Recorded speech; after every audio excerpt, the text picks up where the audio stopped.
Today on the Topic Show, Bud Light last night tweet mostly fails. Libs of TikTok goes viral for sharing statistics on trans shooters. Vivek also goes viral for sharing some interesting news on trans shooters as well. Tucker Carlson on Ukraine killing a U.S. journalist and getting another $60 billion from the United States. Disney board fight could cost over $70 million, and nearly 400,000 refrigerators are being recalled.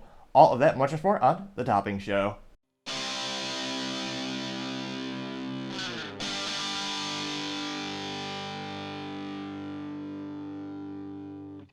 Thank you everyone for taking the time to tune in today. Today's episode of Topping Show is proudly sponsored by Topping Technologies. Topping Technologies is an IT value-added reseller and services company with a special proficiency in IT security. Heck, I see their founder release choice today. Gotta say he's quite handsome and brilliant. He's me, you see, that's the joke. If you're an IT leader or business owner, reach the team at sales@toppingtechnologies.com. Also, try and get to 4,000 subscribers by the end of February, so if you could click that button, I would greatly appreciate it. Now, going over to the business part of the podcast, you have Disney board directors fight could cost over $70 million. This as multiple activist investors are trying to, perhaps in a futile attempt, save Disney from their own demise. Now, Disney used to be the perhaps best known, most respected blue chip stock on the planet. One of those things where you knew you weren't going to get rich overnight, but it was a solid investment for decades. They knew over time it'd grow more and more since the average audience for Disney was darn near everyone. But they decided they were going to change their business model and go for more of a niche market, which is an interesting business choice, which has alienated about 50% of their prospective clients. And we've seen that proven out in the sales, where their sales are just going down, down, down.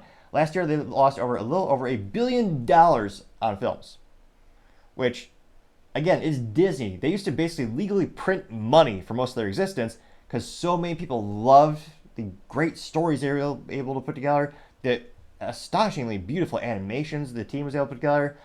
But now they decided to insert sexual themes into children's shows, make them political, and pretty much make them distasteful for, I would say, a majority of the U.S. audience. But who knows? Demographics are shifting, preferences are shifting. Maybe this is, maybe this is all part of their grand plan to become successful in 50 years. I mean, I kind of doubt it, but maybe that's their plan. Now, nevertheless, but Mr. Bob Iger says he's going to turn the company around. Well, it'll be interesting to see if he can do that. Now, this comes to us thanks to Emma Thorne over at LinkedIn. They noted that the battle for Disney's board is shaping up to be, quote, most expensive shareholder fight ever, unquote, potentially topping $70 million, according to the Wall Street Journal. We currently have two separate activist hedge funds, Blackwell's Capital, as well as Nelson Peltz Train Fund Management. They're hoping to clinch spots on the board while shareholders vote on April 3rd. Both have invested heavily in marketing materials and special consultants, hoping to win over some of the millions of individual investors who together control more than a third of Disney stock, which is, as noted, a highly unusual situation for a public company. Now, Nelson Peltz, you might remember him. He's been pushing this for, I would say, nearly about a year now. You've seen his headlines a couple times. He is, I'd say, best known for getting into companies and turning them around. Perhaps one of the best examples being Dr. Pepper, which had its rough times, but it actually became so popular and so successful, they were able to build a business to the point where he was able to exit it, as well as eventually they actually sold to Keurig, and now you have an even bigger, more successful company known as Keurig Dr. Pepper. Now, he has been buying up shares more and more because he wants to get them out of politics. That's his belief, and I think a lot of the shareholders are probably going to side with him, most likely, because again, Disney's bleeding money.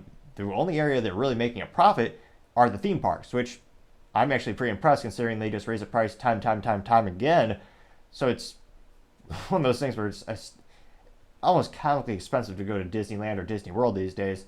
Truth be told, I was fortunate enough to go once as a child, and my family had to work pretty hard to save up for that experience, and we were thankful and we were blessed to the point where we actually had a relative working at one of the theme parks, so we were able to get us some discounts, so that helped out as well. But even back then, in the, was it around the 2000 era when I went, or 1990s era, even back then it was pretty darn expensive. Now it's almost comical.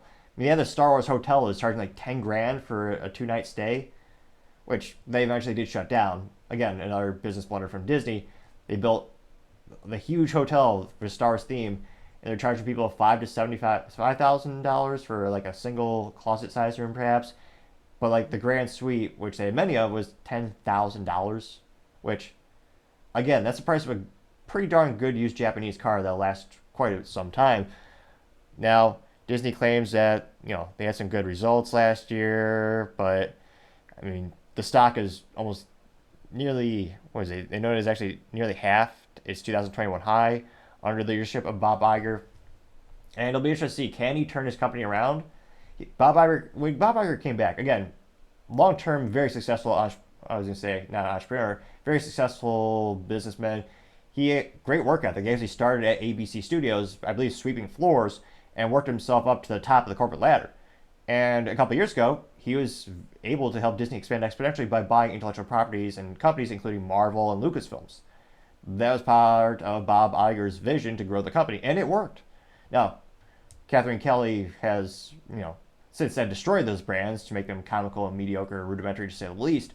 But Bob Iger really built up the company well. Then he handed over the reins to his protege, Bob Chapek. Now, Bob Chapek, he made a lot of mistakes, I believe, especially increasing the price of the tickets at the park and taking away a lot of the benefits from season pass holders at the theme parks. So to actually decentivize people to actually be, I think they call it season ticket holders, like a sports balls team. So Bob Iger actually came back a couple years ago, and he claimed at the time he's going to get the company out of politics. But that didn't happen. Disney also thought it would be good to go against the state of Florida, where Ron DeSantis famously passed a bill which is pejoratively called the Don't Say Gay bill. However, those words are actually not in the bill at all. It simply says you're not allowed to talk about sexual themes, orientations in classrooms. I believe the bill was proposed through kindergarten through 6th grade, and then it was subsequently expanded to 12th grade. Now, before it was expanded to 12th grade, even back then, Disney said, "Oh no, we want to have that. We think it's a good idea for teachers to have those abilities," which kind of creepy and unusual to say the least. But Disney decided to quote unquote go to war with Ron DeSantis, which in Florida he is exceedingly popular. A lot of people like him. They voted him. I mean, the margin of victory from his first running to second running for governor is astonishingly impressive. A good use case in and of itself. Although a hilarious contrast to his futile attempt to run for Republican nominee, but for the presidency. But nevertheless, that was another controversy of Disney, which got in the headlines not in a good way.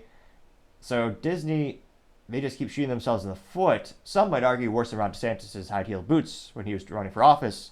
But I can't help but think more and more the individual investors are going to start siding with Nelson Putz. And again, Nelson is the head of Trian Capital, or Trian Fund Management, rather.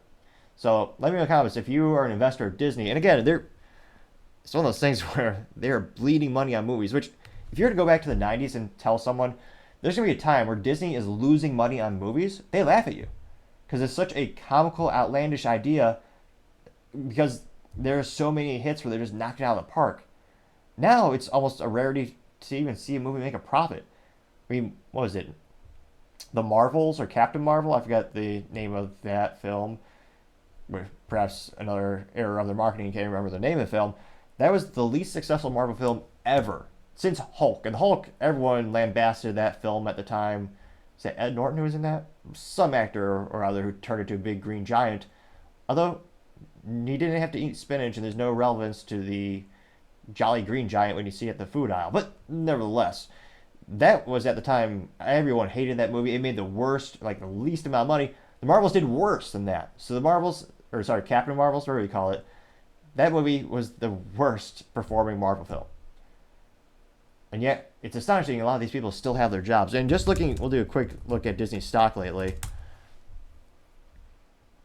And there's still, I was going to say, another issue is they still haven't broken a profit on the streaming platform, which the streaming wars are becoming ever more competitive, with more and more studios and intellectual property holders starting their own streaming platforms. So there's a lot more competition. And again, they've been taking their losses in that is in the billions. Then recently, I think it was $455 million for the last fiscal quarter. So the losses are decreasing, but it's still at a loss for the streaming platform. Now, in terms of the 5-year trend for Disney, it's actually not as bad as one might think. Well, if you load, it's only down about 2.52%. And recently, the stock has been going up, actually dramatically, as they have been also known by cutting costs. Let me see here. I think that'd be the biggest. Which again, Nelson has been pushing Bob Iger to make cuts to the company. I believe the goal was about $7 billion in costs to be cut from it, which Bob has been doing successfully. So it'll be interesting to see the stock is starting to go back up overall. Is that enough to let investors, stay, just kind of stay as is? Or do you think they're going to start pressuring the company to go back in a direction in which they're making materials for the mass market, not just more of a niche market where there's a lot less prospective clients? Now, let me know in the comments, when's the last time you actually paid to see a Disney film or movie or TV show? And do you think they're moving in the right direction? Or do you think it's still going to be a rough year for Disney? As always, be fascinated to hear what you have to say. Thank you, everyone, for taking the time to tune in today. Again, I'm trying to get to 4,000 subscribers by the end of February, so click that button. I greatly appreciate it. Also, sharing the video is a great way to help us build the audience, and giving a like or thumbs up or thumbs down or comment, great way to give me some additional feedback. Also, lastly, don't forget to take the time to tell your family, tell your friends, tell your coworkers, heck, tell your enemies, tell anyone and everyone. Just stay safe and fight the good fight.